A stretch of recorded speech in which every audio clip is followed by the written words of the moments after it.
Mr. Wilson, would a U.S. citizen on the no-fly list be able to obtain flight training without undergoing a security threat assessment? Mr. Thompson, that is correct. But keep in mind, the way the program is set up, there's layered security put in place. You're right. Initially, a U.S. citizen who is on a no-fly list could commence flight training. But once an individual receives a flight certificate, an FA certificate, that individual is bounced against the various databases as well, perpetually vetted, meaning that individual is vetted once a day, once a week.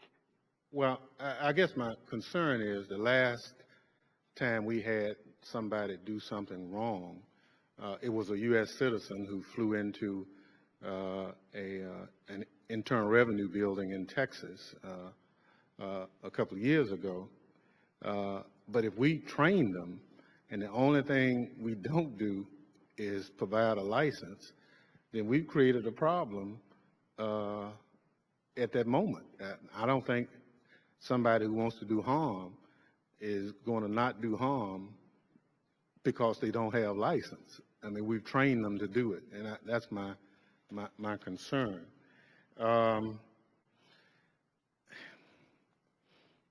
If flight training is the public policy question for this committee, why do we have a policy for training U.S. citizens and a policy for training non-U.S. citizens, and the same schools are training the same people? Mr. Lloyd, you want to try that?